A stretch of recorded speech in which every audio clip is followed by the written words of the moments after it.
हाजिरीन, मुशफिक, असातिज़ा किराम और मुअज़्ज़ज़ सामीईन, आज हम अपने मुल्क हिंदुस्तान की आज़ादी का जश्न मना रहे हैं।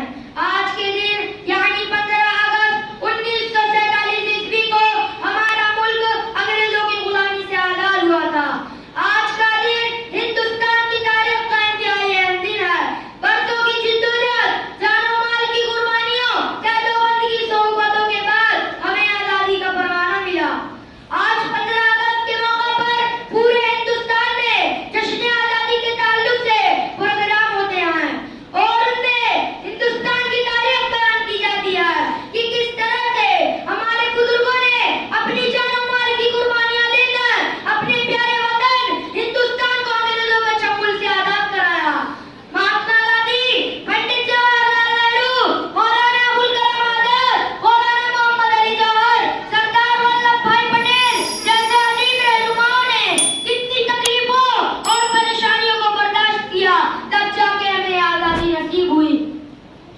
आज के दिन हमें याद करने की जरूरत है सरदार भगत सिंह, अशफाकुल्लाह खान, चंद्रशेखर आजाद की शहादत को, टीपू सुल्तान जैसे अजीम जवान मरते मुजाहिद के कारनामे को कि उन्होंने आजादी की खातिर अंग्रेजों की गुलामी को बर्दाश्त नहीं किया और हंसते हंसते अपने वतन पर कुर्बान हो गए और ये पैगाम दे गए कि गीदड़ की 100 साल जिंदगी से बेहतर है शेर की एक दिन की जिंदगी।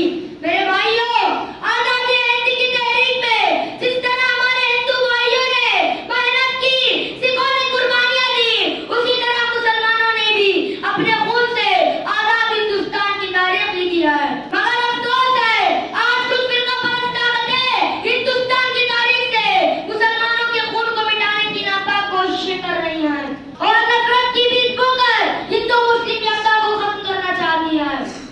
मगर इनकी ये नापाक कोशिशें हम कामयाब नहीं होने देंगे। हम मुसलमान हमेशा से अपने वतन के वफादार रहे हैं और रहेंगे और आइंदा कभी भी वतन के लिए कुर्बानी देने की जरूरत पेश आई, वो कुर्बानी हमें अपने माल से देनी पड़े या जान से, हम किसी भी सूरत पीछे नहीं हटेंगे क्योंकि हमारे युवा असलाफ थे जिन्होंने माल्टा की तंगो तारीख कोठरियों में शब और रोज गुजारे थे। उलमाए सादिकपुर थे कि जिनकी कोशिशों की बदौलत आज हम हिंदुस्तान की फिजा में सांस ले रहे हैं। हर दौर और हर सदी में जब जब हिंदुस्तान का जिक्र होगा, इसकी आजादी का जिक्र होगा, काला पानी का जिक्र होगा, जानो माल की कुर्बानी का जिक्र होगा, खुद ब खुद खूने मुस्लिम चमकता हुआ नजर आएगा। आखिर में अल्लाह ताला से दुआ की हमारे दिलों में वतन की मोहब्बत यूं जागती रहे और साथ ही अल्लाह ताला फिरका परस्तों को हिंदुस्तान की तारीख से ताल्लुक की अनुदान करने की तौफीक दे। आमीन। व आखिर दावाना अल्हम्दुलिल्लाहि रब्बिल आलमीन। अस्सलामु अलैकुम।